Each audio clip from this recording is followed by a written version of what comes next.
দেখুন automatic system, একদম ছয় কড়াইয়ে চাল গরম হয়ে রোস্টারে মুড়ি ভাজার সিস্টেম। দেখুন উন্নত সিস্টেমের মুড়ি মেশিন একদম বসান। যারা যারা কড়াই মেশিন চালান তারা আগে বসান এই মেশিন, একদম নতুন সিস্টেমের। দেখুন আমাদের উন্নত সিস্টেমের মেশিন।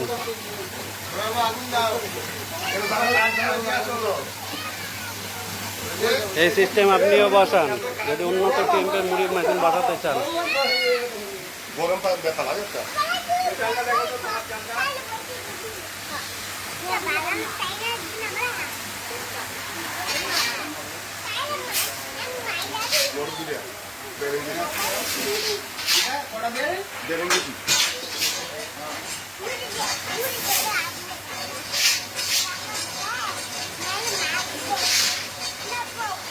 চাল শেষ নাকি রে?